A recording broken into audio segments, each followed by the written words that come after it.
I always knew that there was something bigger that I needed to get, right? There was something that is strong that was calling me, but I did not want to answer it, or I did not want to pay attention to it. My mom told me that I wasn't just a normal child because of death came for me like more than 20, 30 times, literally. Wow. Yeah, like, is it sickness? Is it spirits? Is it snakes? Is it different like things? When I left for England, I was living alone. So all my friends, I had to now want to know them. Like those guys, the guys that were doing fraud, the guys that were doing good, the guys that were from rich parents. I had to get to know everybody. And if I go there, I'll have to indulge with you to get to know, so it will not feel like I'm not doing it. So that's how I actually now got sport, and I actually got into the world. Then last year, August, I went to the balcony. As I went to the balcony, the music was playing. Then all of a sudden the music changed, and the music changed to Do Sing, Empire of the Universe. This song is very beautiful. I wanted to now increase the volume because it was not loud enough. So I was coming back again to take my phone to increase the volume. As I was coming back to increase the volume, now this is where everything changed. I slipped and I fell down. I just saw like a movie, like someone was playing a movie for me. So the movie was like my life. But it's been a very, very difficult one. I won't lie. It's been a difficult one. It's as if my life switched. So what we're gonna do? Should I come in and meet you, or you introduce yourself, or how do you want? I'll just introduce myself and just say, I'm with you. So what is it gonna be? Zooming you first, then it's not zoom both of us. It's not zooming me. It's zooming both of us. As you have seen us, we're live already. Okay, no. And this is not Big Brother. We don't have a full set. Okay? We don't have a full set. They will take the message from just the conversation. Okay, right, cool. No special effects. Just raw, real conversation. I believe that. I like it. Okay. I like it. So hi fam, welcome back to my channel. If you're new, welcome. My name is Akubeze and I'm a Christian content creator based in Lagos, Nigeria. Facts. Here with an OG friend. Cross is a blown guy now, but if you're familiar on this channel from the Play Network days, then you know that Cross and I were not new to this. Like, this is so weird, man. I know, right? I know. But yeah. We go way back. We go way back. Back. When we're in the streets. Word. We were really in the streets, the Abuja streets, you know. This was like 2016, 2017 era. Yeah. Friday, Saturday, Wednesday, exactly. Thursday, Friday, Saturday, Sunday. Yeah. Yeah, it's interesting because I was dating Cross's friend and Cross was dating my friend. So we were always just crossing paths, like every day we must see each other. Exactly. So it's crazy that life has just done this 360. Now we're both in Lagos. Now we have both undergone some transformation, but let me not jump the gun. Let's go back to your journey, back to 2017. Yeah. Cross then versus Cross now. How has your faith journey progressed? How do you think?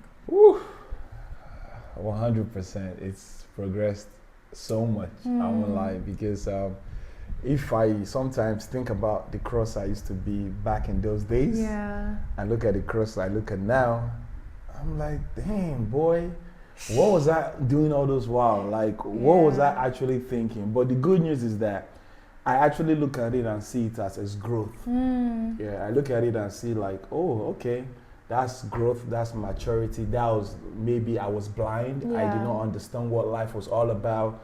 I probably heard few things, my mom, especially my mom telling me this is not what it should be. One or two people telling me this is not what life should be. But my man, I'm like, man, you don't know what life is being, man. You're not my life. I'm gonna live my life. Do you understand? But so at those times, I was, when you put in your life in a fast pace, I think that was it. I was just living my life in a very fast lane, fast pace. Yeah. That's so true. But you know what? I actually, as you mentioned your mom, I just want to go back to the very beginning of your life. Because when I told my husband, oh, my friend is coming over, Cross, he was like, Cross, why is he named Cross? And I never thought of that.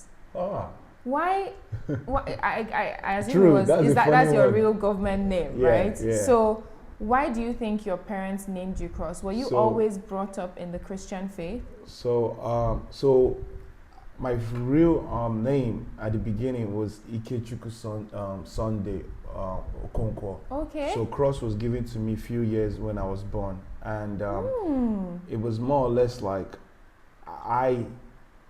they just knew that there was something about me. I don't know, and I took the name and I ran with it, and it was not like a cross of like I'm going to carry you people's cross. No, of course not. It's more or less like I'm going to have to cross over every obstacle. So that means life was going to give me a lot of things.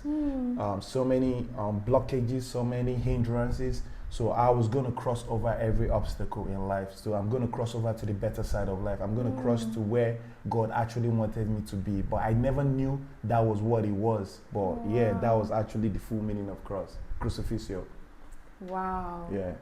That's so deep. Even the fact that your name was Sunday. Yeah, exactly. Like, Sunday. you know? Yeah. So I think so the thing is that I think according to my mom told me that I wasn't just a normal child because of when they gave birth to me, she actually told God what she wanted because my mom was not really a Christian like that. So she was a young woman. She got married at the age of 18. Oh, wow. Gave birth to me at the age of 19. So she was still off like school and all thing, and my father saw a beautiful woman just like you and just plucked her and just like, you're going to be my wife. And it was a very rough time at that time, of course, but eventually my mom allowed my dad and they married. So according to what my mom told me, she told me that I was a blessing. And when they gave birth to me, she had a very strong encounter with God, and she said that this child is going to be for you.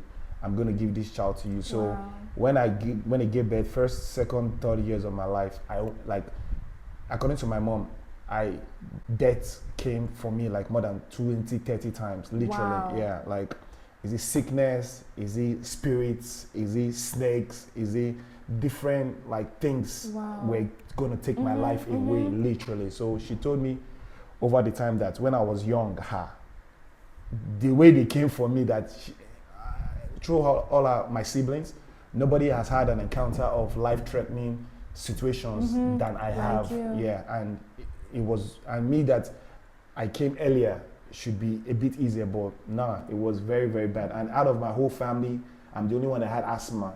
So where did it come from? Nobody knows. None of my grandparents have. Nobody had asthma. So I was just a guy that was not meant to live. Wow. Like my life should have died many, many years ago. And over time, when I was even maybe 14 years old, 15, 16, I had an encounter. My mom told me that I've died twice because there's a time I remember when I had an asthma attack in Prince Suit, because my dad had different hotels at that time. So one of the hotels in Apapa at that time, I was not with my inhaler and I actually died according to my mom, and she just kept on praying and praying and praying. And I came back to life before they were going to go get an inhaler. But by the time they came back, I've already resuscitated. Yeah, and it was based on prayers and God. So my life has been just a life where God has just been helping me. But due to stupidity and life in general, I would just say, "Oh man, it's my life. I'll do whatever I want to do." But yeah, I guess that's it. So that's how it's been. Isn't that so interesting? Like, you've had this special thing about you from birth. Yeah. From your name even, it's obvious that God has a special plan for you. So how do you feel like you got into the world so much, I think first of all, it was my dad. After my dad got assassinated, that thing changed my life. Wow. Because so growing up, I grew up in a very wealthy home because my dad, so my grandparents were not wealthy, but my dad, for some reason, my dad was a guy that was a hand of gold. So whatever he did, he just prospered, according to my mom. Like, he would just go and do it. See, it's so funny, right? So my dad was the youngest, right?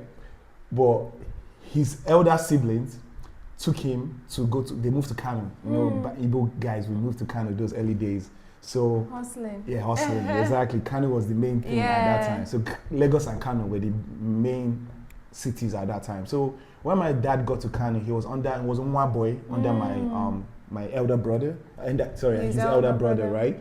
Then they were selling like slippers, shoes, and everything. So my daddy was one boy doing the whole thing, and my daddy did one boy for my uncle, just 9 months or 10 months, and he told him that he's not doing it again. He wants to start his own, and I'm like, you do one boy for 7 years. Yeah. At least 7 years. I've seen the movie. Yeah. You do one boy 7 years. Wow. But 10 months, 12 months, I think he said he's not doing it again, that he wants to start his own. And my uncle said, okay, cool. Set him up. And in the next, I think 1 year and a half, my daddy had bought a machine. To be producing? No, like Okada. Oh, wow. Yeah, they call it machine. Wow. Yeah, so he bought a machine and they started calling him Ezego at that time. So that's how he got the name Ezego. So before you know it, my daddy bought a car. Before you know it, he built a house. And this is at his early 20s. So he was just like, he had a blessing that whatever he did, he just went for him. Yeah. Some people are like that. Yeah. So that's what happened, and eventually he decided that he wants to get married. And that's how he went to Anambra, and he was going on the road and he saw my mom going to the stream with her friends going to go and fetch water. Wow. And he saw her and like, this is the one I want to marry. And my dad was like, try to stop her and talk to her, but my mom poured the water on him and was like, don't you have sense? Don't you have respect? Can you see women are going to the stream to fetch water and you're busy stopping them? Don't you have respect? And that's how my dad said, you know what? True. This is the woman I'm going to marry. So yeah, so I think over time, my dad actually became a principal guy that we actually looked up to. So at the age of 14, when we now eventually moved to Lagos and we've moved to our new house in Festac, in Mazamaza, then all of a sudden, my dad protected us, and we saw the fact that all our uncles and our aunties, they will come, but everybody has to go. I saw my daddy's friends and everything. Then my dad, you know, they killed him, and all of a sudden everybody changed. So what I understood about life was love, caring, sweetness, everything. But all of a sudden when he died, everybody changed. Like uncles changed, aunties changed, friends changed. And I couldn't understand it because I'm a young lad, I'm the first child, I have younger siblings, we were 6 at that time, and I'm like, what's going on? How is human beings changing? Why? So the feeling, the understanding, I was trying to process it. Why would someone you say you care about, someone you like, all of a sudden change on you, switch up on you just because the main guy died? So that was the beginning of what actually changed everything about my life and changed my concept about life. So I became more intrigued about human beings. So I needed to find out, why do human beings switch up on people easily? Why do people have to love you and tomorrow they will hate you just because something happens? And I realized that human beings are flawed, that we're actually flawed from our grassroots, that we actually attach to something that we love because of we are benefiting from it. But once we're not really benefiting from it, the chances of us switching back at that thing is always going to be high. So I think that's what now made me stay having to get closer to understanding how human beings are. So the more I got closer to human beings, the more I now stay exploring life. So that now made me go deep into the path of into the world. So actually, so now if I want to get to know you and you are clubbing, or you are partying, or you are womanizing, now I have to get into that thing to actually know what is it that you think and how is it. So when I left for England, I was living alone. So all my friends, I had to now want to know them, like those guys, the guys that were doing fraud, the guys that were doing good, the guys who were from rich parents. I had to get to know everybody. So I'm more of like, let me know what it is you are. Let me understand what you do, your vices, everything. So if you say you want to go this, I'll follow you. And if I go there, I'll have to indulge with you to get to know. So it will not feel like I'm not doing it. So that's how I actually now got sport, and I actually go into the world and doing all kinds of world took over. That's so interesting actually, because you know, like we said at the beginning, I knew you first from just the Abuja social scene. Yeah. And you are like Mr. Charisma. You can see Cross anywhere. He's cracking jokes with anybody, you know. At the top of the echelon chain in Abuja, you know, you were there. And it's interesting that you're saying that you intentionally did that, even to just get to know people, to network, and that was how the world kind of just dragged you because you were trying to know more. You said you were curious about what was happening in this world. Well, yeah, it was curiosity that made me. And I knew that I didn't have a bad intention. I was not doing it because I want to hurt you or I want to use it against you. And I think that's why you never also had a bad reputation. You know, you were just there, Sha. You're just in the environment, Yes. And I had so much secrets. So people told me things. I had so much information. Wow. So, but the thing is that all this information, like, people don't know this, right? But a lot of our guy friends, they don't know that I have so many information and secrets that they did. Especially, you know, those days, like, when you want to toast, and all the women were my friends. Yeah, exactly. So they were like, Cross, they always hang out with Cross. So the guys were like angry. I was like, why is Cross having so much female friends? Why did they like Cross? Is Cross having sex with all these women? But no, I wasn't. I was just friendly and I knew them. So sometimes these guys will want to talk to this girl. So they will be saying things about me and horrible things. So they will come and tell me, Cross, this guy you're hanging out with, do you know this is what he said? I hope you are careful. I'm like, don't worry.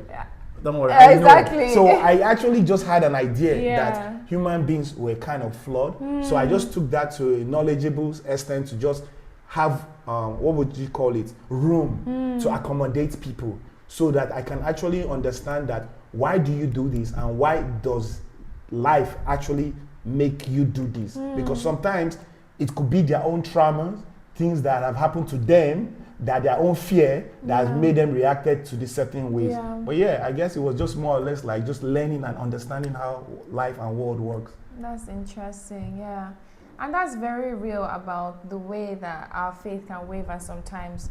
Sometimes the world does look interesting and you just feel like, this secluded life I've been living, everything protected, everything taken care of. Let me see what's really happening on the other side. Like the prodigal son that said, give me my inheritance, let me go outside and see what's awesome there, you know? But then he had his awakening moments and came back. So what was your awakening moment? Because like I was telling you offline, you know, my friend shared with me after BBN when you almost like went through a revival and like gave your life back to Christ. So what happened in that moment? In fact, take us through BBN, the fame, and then now, I'm bringing back. Okay, well, shout out to BBN. Jeez. Honestly, shout out to BBN. And I always shout out to everyone that's been to BBN because that procedure is not easy. I always respect everyone that's been there because that procedure, just for you to get into the house, if I tell you that one now, you will be like, that's another whole documentary because the way they will blindfold you, they will take you to so many different patterns, different roller coaster, but then get into the house. Then that house itself, it's a different me. So I always try people, please give room and give grace for people that are inside their house. I promise you, you think you can do it. When you get there, you see that you probably even do worse. So please always give grace to them, please, because I've been there twice, been finalist twice. So it's not easy, trust me. For you to stay in that place for 10 weeks, it's not easy. But my life from Big Brother coming out. So the thing is that a lot of people tell me that I had a different kind of maturity and different stages in my life in Big Brother. And truly, yes, it is, because when I went into the first time, I was still young, I was still exposed, I was still trying to have a good time. And me, I'm a guy that lived my life on the edge. I tell you, this is it. Take it. If you don't take it, cool. If you take it, cool. I don't care. Because at the end of the day, I always know that one day, like someday, I'm going to leave this earth. I'm going to die. So nothing really phases me that much. So I just do whatever I wanted to do. So so going into the house, I had a great time. Had a very, very, free food, 24 hours lights. You had boys and girls there, beautiful women, just to talk, hang out, play with it and everything. So it was a beautiful time. And that's one of the reasons that I actually stayed, because, see, people don't know this, right? If you check it, right, I'm one housemate that never got nominated the most. I actually did that. And I didn't know I was doing that, but eventually when I look at it, I realized that every of the housemates, I actually knew them. You cannot, every of my housemates, you cannot tell them to tell you something or two things about every of the housemates. I know you see the 28 of my housemates, I know something about everybody. Wow. From the first people that left the first week to the last people. Why? Because I intentionally wanted to know them. From my ring to earrings to Beatrice to Princess. I actually got to intentional. About it, yeah. So based on that, when you're intentional about something, when you're not going to the diary room to nominate, there's a chances that they will not remember you because they'll think that, oh, you're someone that they want to actually like mess with. Ally. Yeah. So based on that, it was very difficult for people to nominate me. So it was towards the end when they realized, this boy don't they reach here, but then you now know that you have to like nominate. So it was towards the ending. But yeah, that's literally how it was for me, you know, and understand. So coming in out, then going back in again for the second time, definitely I'm more mature now. Definitely you can't see me just messing around up and down because people wanted me to keep messing around, but you cannot do that. And that house was very, very scary because that whole first 5 weeks, people were just crazy. They were just like fighting every day. And me, I can't dwell in a place that there's always bars. So it made me very difficult. And somebody came into the house that was very cool for me. And I just, you know, she made it very easy for me, and that's how my stages became smooth to the end. So coming out of the house, you know, everything was good. Tried my best to make sure everything worked. But as a guy, right, I always knew that there was something bigger that I needed to get. Right, there was something that is strong that was calling me, but I did not want to answer it, or I did not want to pay attention to it. I did not want to. And I don't know if that's for every one of you, but if that's it, please pay attention and better answer as soon as possible. So when I felt that call, right, I just felt, nah, this is not what I want, and this is not what I want. But over time, it just kept on ringing and ringing and ringing. Then your peace becomes stuttered, it becomes rattled, it becomes like your daily life doesn't have more meaning anymore. Then this kept on going for months and months and months. Then last year, August, I woke up and I think I had a misunderstanding with my lady at that time, so I just went upstairs or something. And as I went upstairs, right, I put on the music. I went to the balcony. As I went to the balcony, I tried to, the music was playing, then all of a sudden the music changed, and the music changed to Do Sing, Emperor of the Universe. Then the music changed to Emperor of the Universe, and I was like, this song is sweet though. So I came back, from the balcony to come back inside to come and see my phone to see, whose song is this? So I now look, sweet, Do Sing, Emperor of the Universe. So I was, okay, nice. I was looking at the lyrics. So the lyrics caught my attention. It was like, Emperor of the Universe. So me, I'm a very kind of guy that likes all this like Roman Avengers, or like something that has supernatural power kind of thing. So when I saw Emperor of the Universe, so the thing caught my attention. I was like, this song is very beautiful. So I left it. So I went back outside. So as I went back outside, so I was like, I wanted to now increase the volume because it was not loud enough. So I was coming back again to take my phone to increase the volume. As I was coming back to increase the volume, now this is where everything changed. I slipped and I fell down. And as I fell down, when I woke up in a dark, room. And in this dark room, I just saw like a movie, like someone was playing a movie for me. So the movie was like my life. Wow. So everything that I ever done in my whole life, it was just playing. Like, it was like a screen that was like 5 seconds, 5 seconds, to go. So it was showing me things. Wow. It was showing me things like things from my childhood I could not even think my memory could remember. Yeah. Things that I did in like Dubai, in Spain, in France, in London, in Nigeria, in Abuja, all the horrible time. It was showing me everything. And I started crying. I have never cried like that in my whole life. I cried. It was so ugly. I was so disgusted. I was so upset. I kept on crying. So it was like if someone was flogging me, but it wasn't painful, but you could feel that, something is touching you. Yeah. But it was itching, but it was not like hurtful. pain that you peel your skin, but you could see that the thing was painful at least. And it was just going all around my body, and I was crying, and I was still seeing the video, and it was going, and this went on for minutes and minutes and minutes and minutes. I kept on crying, and all of a sudden it stopped. I was crying. Then I now saw myself kneeling down, because I was kneeling down watching everything. Then when this thing stopped playing, then I now looked. Then I now saw myself, I'm in a very big, gigantic hall. Like this hall is so big and white and clean. And fresh. Dang. So, but as I looked, so I now saw somebody beside me, right?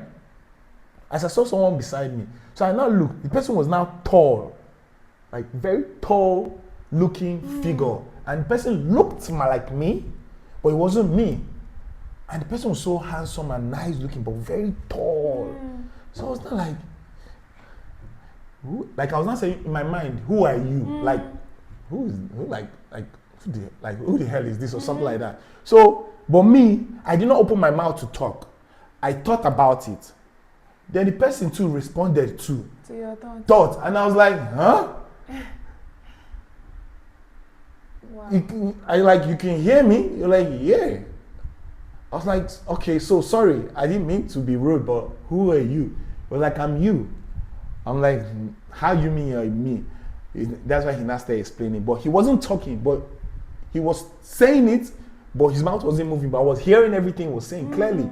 So he now told me, basically, he just told me that I'm you, but in a version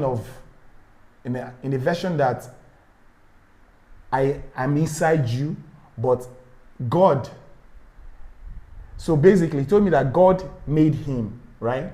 So him lives in me, but he's an extension of me that has always been there with me all along since I was born. That I have been protecting you.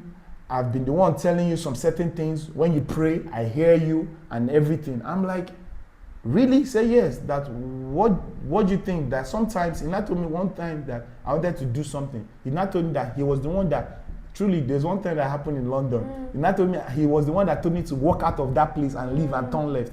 So that time it was my conscience, but I did not know it was him telling me. So it was not like, yes, I've been with you all along, telling you what to do sometimes, but sometimes you don't listen. You just shut me out. You don't want to care about me, and you just do what you want to do. I was not like, for real? That made me go so sad, and I started crying. So he now told me that God created everything and everybody, that he kept an extension of himself in every human being. That extension of himself, it is what connects him to God. So God, right, so he said we are made in his image and likeness. So he took of himself and put in he created us. Then when we are not on earth, he now made us with dust and attached that dust to that being that I saw. That is now my flesh that has been. So he lives forever. So he will go back to God when eventually, but this dust will not go back to the ground. So that's what he was trying to explain. I was like, wow, that's incredible. I was like, yeah, that I've been here all along, but sometimes you don't answer me and everything. So that made me so sad, and I started crying again. And he was not telling me it's okay. Yeah, he was telling me it's okay. He didn't even call me cross. He was telling me Ikechuku. Yeah. So he was not tapping me. It's okay, Ikechuku. It's okay, Ikechuku. It's okay. So I was crying. He was just telling me it's okay. That's all. He just kept on tapping me. It's okay, Ikechuku. It's okay. I'm here. It's okay.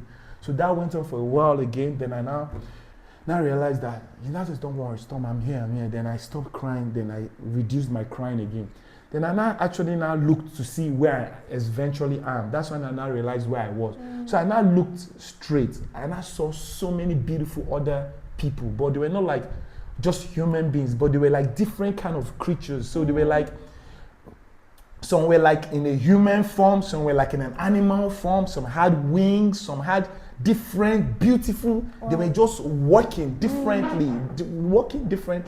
I was just like, what's going on here? Like, so many beautiful people and different things that I've never in my life seen. And I was just like, wow. So I now looked front, straight. So I now saw a very big throne, a chair like a throne. Someone was seated on it. So, but the person that was seated on it was not like a human. It was like the person had legs, yeah, but it was not legs. It was fire. It was like light. So I was not looking. So basically, I was not like trying to see. So I was not looking from ground because remember I was kneeling down all along. So I was not like paying attention to me, like going up to be seen. So as I was not looking, glazing from down to be coming up.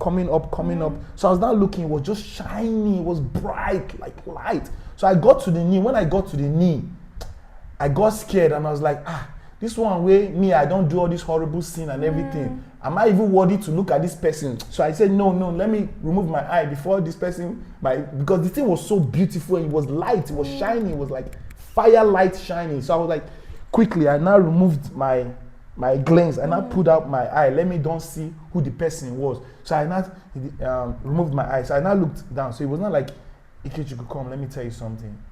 He now held me and that's why he now I stood up. Then he now said, I want to show you something. Then we now walked. So we're now walking. When I was walking, I was seeing oh my goodness, so many beautiful things I've never seen in my life. Wow. Beautiful creatures. I've never ever, some had wings, some were like tall, majestic, different types of different amazing beings I've never ever seen in my life. Then I saw like a garden. So we were now walking through the garden. So we now got to one place. He now showed me a very big mirror.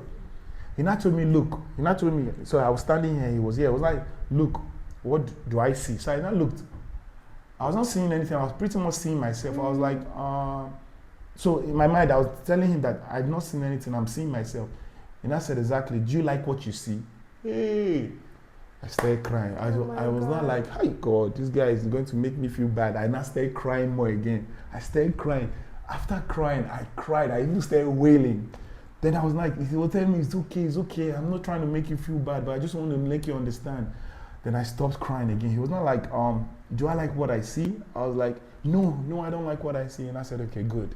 That I'm going to walk with you. And I was like, okay, what do you mean? He now told me that, do I know the Bible? I was like, yeah, I know the Bible. He now told me, like, good. That he knows that a lot of times that people have told you that the Bible has been doctored, that's been added, has been removed over time. Truly, yes, it's so. That the Bible, some things have been added, some things have been removed, but majority of it, which is over 90 to 95% of it, is truly the Word of God. That you're going to do me a favor, that you're going to read it. I was like, what do you mean? He now told me that, that God sent like a letter, like a love letter to you, right? But you were not born yet. But that love letter is the Bible. So he sent it ahead of time. That if you eventually go and open the letter to read it and understand the love God has for you and the projection, what God wants you to do, you'll be able to now interact fully with him. And I was like, huh? So like, yeah, that it's literally a love letter that God has sent ahead of you before you were born. That all I want you to do is actually go read it and I'm going to be there. So he now told me that don't worry, that there's some things you won't understand, but it's okay. But I will help you interpret it for you. I will help you like understand it. I will help you like make you understand it. I was like, really? They were like, yeah, that don't worry, I'll be there. I will assist you to make sure that when you're reading it, just promise me you just read everything. And I said, okay, I promise you. And I said, okay, so what's that? I said, okay, that if you do this, ask me anything, I'll give to you. I was like, nah, you're playing. Because me, sometimes I can be funny. I was like, now you're playing with me. I was like, no, I'm being serious that if you read it and I'm there to make you understand everything, ask me anything and I'll give it to you. Anything. I was like, anything? He said, yes, anything, I'll give it to you. I said, okay, no problem. He said, it's deal? I said, good. So we now left. So he now said, okay, come, let's go. Then we now left there. Then we're now going towards another side. As we're going towards another side, all of a sudden, I actually now woke up back into my real body in my room where I was. I looked around. That's when the real crying started. Crying? All this crying? Yeah, I cried. Like when I happened, I was in the beginning of the bed, in the entrance of the sliding, when I came from the balcony to my room. Now when I woke up, I was close to the door, the toilet door. That's when I woke up. And the music that I've been playing, my playlist, it has gone back up again. That means I've been gone for hours. And that time it was about 10, 11. And when I woke up, it was about 3 o'clock in the afternoon. I was just in awe. And that was the beginning of what I would call my life as I know now. Because I cried so bad that I couldn't breathe. Like, I was finding it hard to breathe. Like, have you seen wailing? You know, there's something called wailing. When you wail, there's a way, the way you wail, you cry that you think you will lose your breath. Wow. That's how it's bad. From the depth of your soul. And I've never imagined, I've never, like, even my dad died, I don't think I cried. Like, wow. Nothing has made me had such experience in my whole generation of life. And that was when I figured out that everything about life that I thought I knew, I did not know. That's when I knew that life was 95% spiritual. Then what we do in this physical body was pretty much 1 to 5% of it. Wow. Yeah, that was the beginning of my really, really faith journey, if I'm being honest. Yeah. Yeah, that was the day I saw myself and I understood that, so actually there is God, and not just the God that we assume that, oh yeah, there's someone created everything. There is truly someone that created truly, and he actually loves us, and he sent his son, Jesus Christ, to actually come to die for us. That if we actually just accept him and truly believe in him, that you would actually, he will bring you back to him, which is in his Father. Because he said, in my Father's house, I have so many rooms. I've gone to prepare a mansion for you. So truly, truly, he will bring you there and you will see God. But you cannot see God. Only Jesus can allow you to see God. So that's when I knew. And that's the beginning of my faith, if I'm being honest. Wow. That's what changed everything about my life. But it's been a very, very difficult one. I won't lie. It's been a difficult one. But yeah, because it's as if my life switched. I still know who I am, but I understand better. Yeah. Yeah, that's it. That is so deep. That is so deep. Where do you go from there? Like, you have that kind of encounter. What do you do next? Like, that's a very good question, honestly. Yeah, actually, where do you go next? So the good news is that he actually was always going to be there to assist you. Yeah. So he was. The Holy Spirit is with you. Yeah, he's always going to be able to assist you. So that's where the whole journey started. Like, he actually now told me, okay, now this is what we're going to do. So I actually now started reading the Bible from the beginning. Like, actually, so I don't rush it. Like, gradually take my time to take it. If it's taking my whole lifetime, I will do it. But it's little by little. So I started learning what God said and what God is all about, and started gradually learning it. And guess what? Sometimes when I'm reading it, I will not see a vision of what was actually happening during that particular time in the olden days, like in maybe Daniel's time, or maybe in King David's time, or in Elijah's time. It's wild. Even Abraham's time, like, it's just wild. Actually take you there and you see and I'll be seeing it, and it will just be it's so that's when I know that anybody that tells you that the Bible is fake or the Bible is not real, I laugh at you, because honestly, I don't know what else to tell you. But all I can tell you is just, okay, no problem. Let's wait. Let's die. When we die, you'll see for yourself. That's all I can tell you. Don't wait till you die. You'll pray for your encounter now. I pray. I actually pray. But if you strongly don't want to, no problem. I'm not going to even argue or fight you. Just we'll wait. We'll see you the other side. Don't worry. That's all. That's so deep. But something else I'm thinking about is, aside from you now being intentional about reading the Bible and getting closer to him, getting to understand what he's calling you for, what he's trying to do with your life on this earth, you had your physical life. Yes. Like you said, there's 95% spiritual, but there's a 5% physical. Yeah. And you had this physical life where you're in the entertainment industry. I'm sure you had commitments at the time. Maybe you're working with this alcoholic brand or this or that. Like, so how do you navigate that? Or are you still in that process? So 100%, I'm still in the process. Yeah, I'm still in the process. So the good news is that God is so merciful. and he's actually very intentional. So he's actually broken it down for me. So for example, I don't really like alcohol. I don't like alcohol anymore. I'm not a big fan of it. I don't like it. I could take a sip of wine here and there, but it's not really a thing for me anymore, right? Now, working with alcoholic brand, I've told myself that this is something that I will do for a temporal amount of time and I will stop it because at the end of the day, I need to still find a way to keep surviving to an extent. But I told God, God, you are the one that actually brought this for me.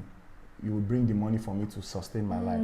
Now, I won't lie, it's been a past one rough year because before I always make money when I go for appearances, club interviews and all these kind of things. And I hear, you know, in a week I get $1 million here, next week 2 million here, one of those things. So everything had to stop.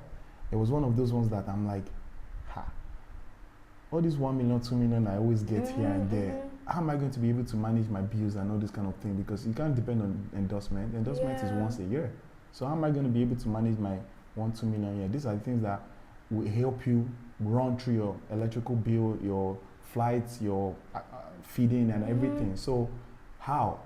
And he told me, I'm sorry, you just have to stop it. I'm not going to encourage you to be going to places where I think I don't want you to be there anymore.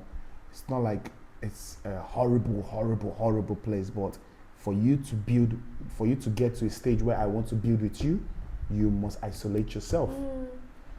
I said, oh man, nah, this one the go.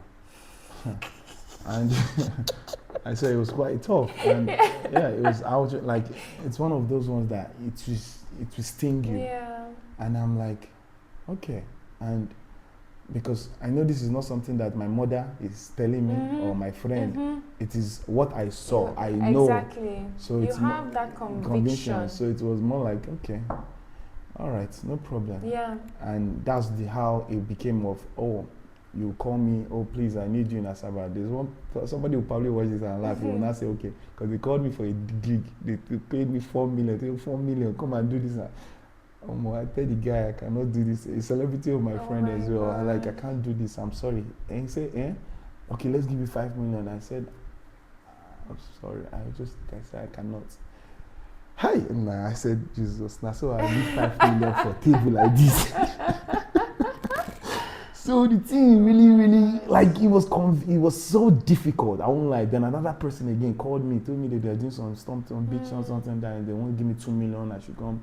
I just say 2 million naira. And that time, I've now started spending and chopping into my savings and chopping. And I'm like, this 2 million naira, it will help me. It will help me. Say, come on, don't try it.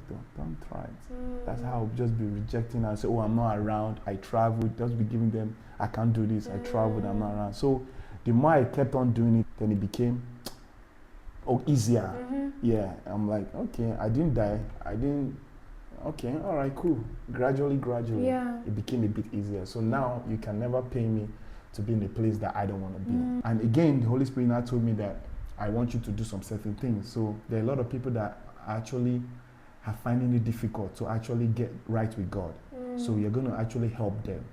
So that's where, so he told me that I should start a TikTok live. He actually specified TikTok. This was like around November, December time. I told him that, nigga, you're playing. Like, I'm not gonna do this. Like, stop it. Like, just stop playing with me like that. TikTok live like, preaching every day. Come on, stop it. And he didn't say anything. He allowed me. Time kept on going. January, he reminded me.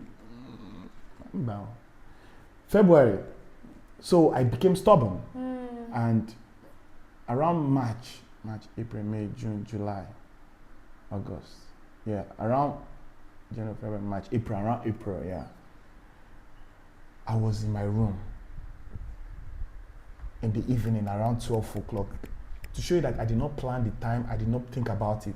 I was just in my room, just chilling. I was in TikTok. Then all of a sudden, the thing just hit me. BAM! Open your phone and start your life now. I'm like, really, God? Start it now. I just turned it on, put down there. That's how I actually started, literally. I just started. And it was not like, good, now you're listening. Now I'm going to work with you. Don't be scared. Now come and see people insulting me. Oh, Nobody get with the kiss angel for having that. Oh my Nobody God. get with the kiss angel for that. This idiot. Nobody get with the click up. You need to see TikTokers. Wow. They are the most annoying people. They can come for you. TikTokers. Wow. Come and see insults. Who's talking about God? Come on. Do you know what they're doing? Different, and I told me not to off my comment because people say off your comment. He told me no, leave it on. Wow. Leave it on. The thing about God is that you think he's punishing you, but he's not punishing you. He's growing you. He's grooming you. He's teaching you, because there are going to be more that will come in the world. Exactly. Worse things that will come eventually. Exactly. So you're preparing you. So I didn't know. He said me, don't off that comment. Leave it on. So the first day, and then after I finished, I knelt and I thanked him. The next day, 12:30, go back. So I said, okay, cool, on it. Started again. It was like 10, 20 people. Before you know, it started growing, 30, 50, 100, wow. About 200 people now.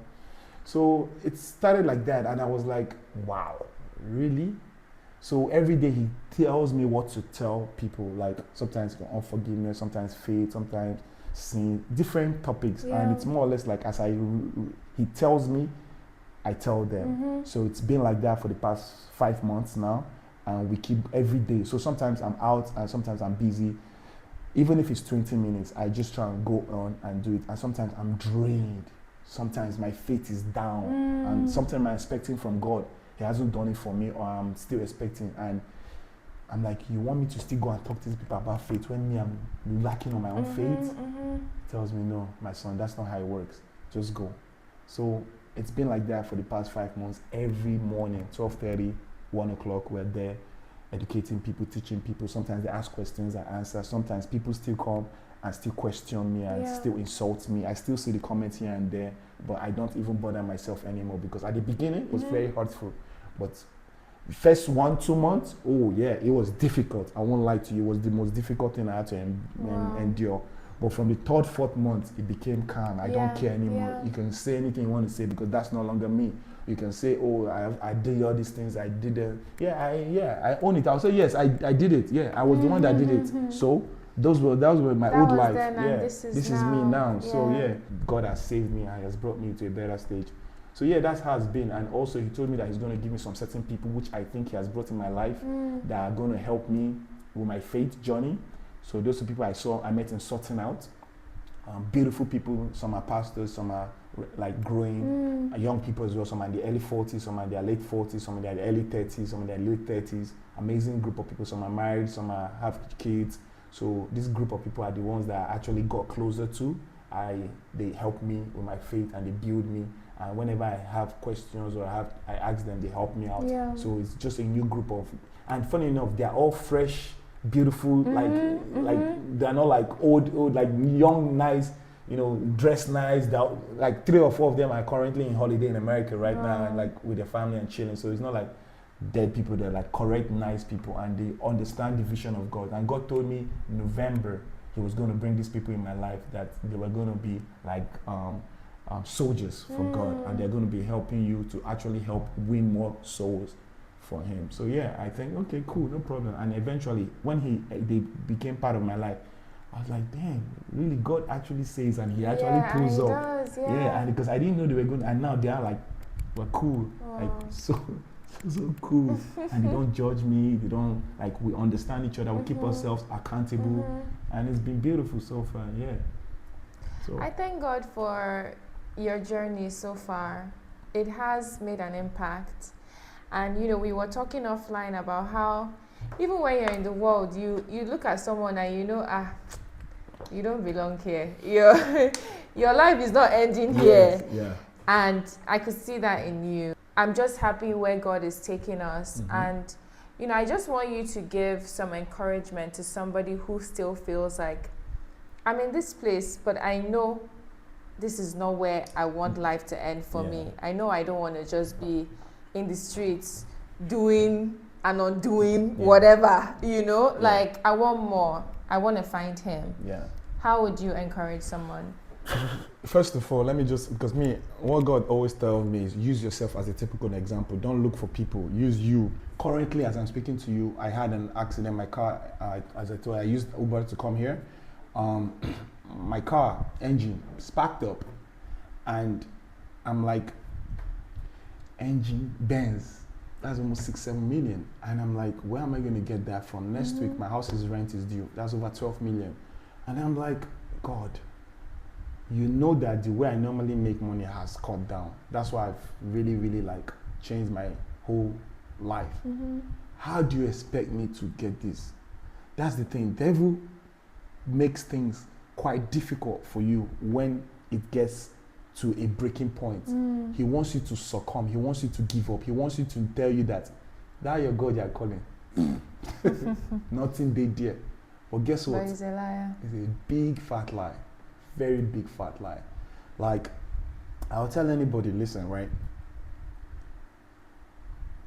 It will surely get better. That is a fact. So far you believe in him and you obey his laws, it will surely get better. You can believe in him and you don't obey his laws. That's a problem. You're not. But if you believe in him and you obey his laws, his rules and regulations, his rules and regulations can be a bit tricky, but guess what? It will benefit you. Let me make you understand what God is. Now, God does not change. He is God. He has already issued, God has already destined, just like what he told in Jeremiah. He said, I know you before you were formed. I know every hair on your head. I tell you everything that is to be for you. Every one of us, God has already known your beginning and your end. So what does that mean? He has already sent the provision, everything you need ahead of you. So there's nothing that you are going to get into that you're asking for God, that God is going to generate and give you new. No.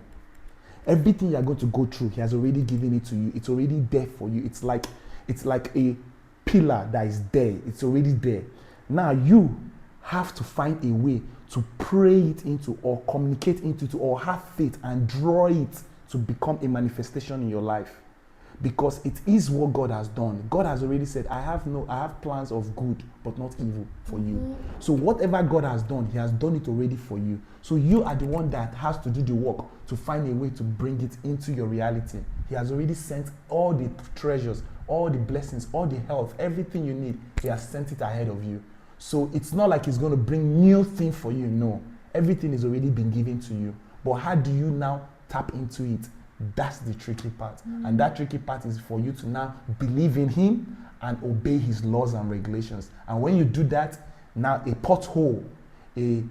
door will now open, because now you've believed in him, you now have faith in him, now you're not praying it into, then now that prayer, that your spirit that has been allocated from him to you, that is inside you, will now be a media to be able to tap into that place and now release all the things that God has actually done it and has for you since the beginning, and it will be for you.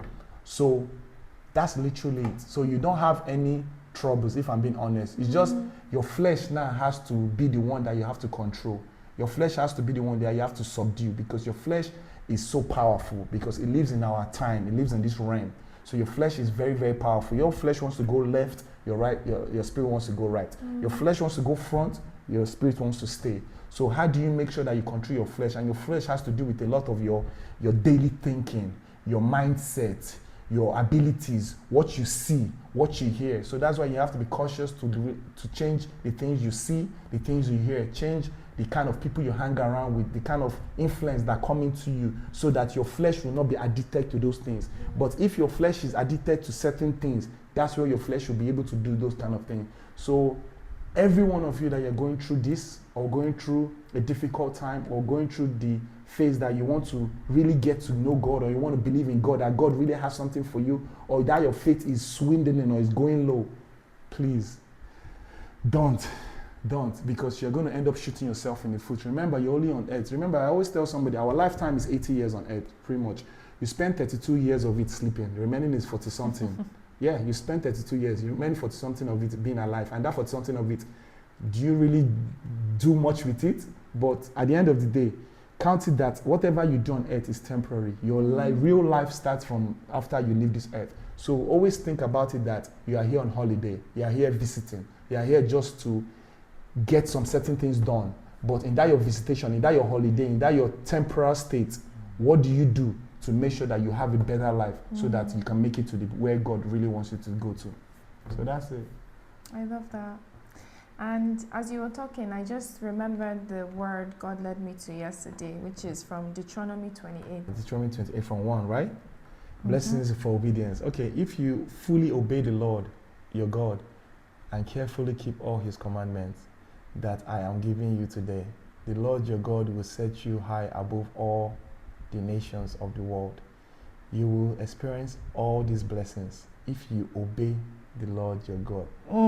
If you obey. So you can believe in him, but you don't obey. Yeah. He knows sure for you. That's why I'm like, you are just confirming what God told me yesterday, because faith is one thing, but obedience. That's where a lot of people That's where the blessings, everything just is untapped in the obedience.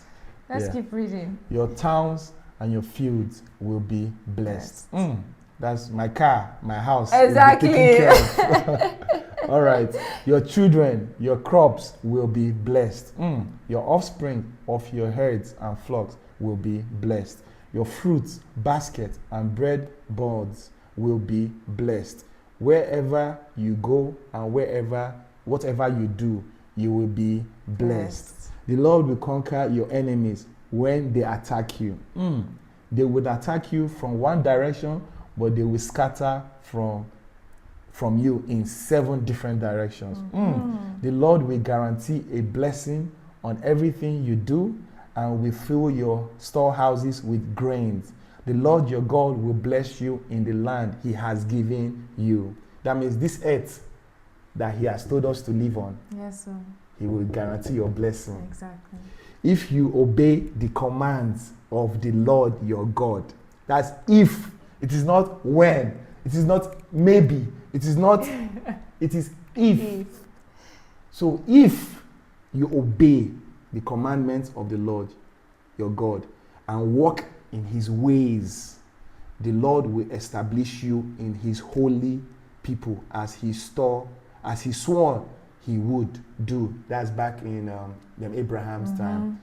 Then all the nations of the world will see that you are people claimed by God, and they will stand in awe of you.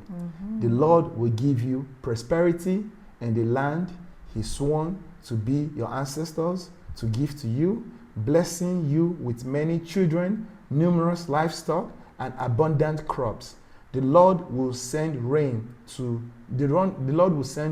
at the proper time from its rich treasures in the heavens, and will bless all your work you do.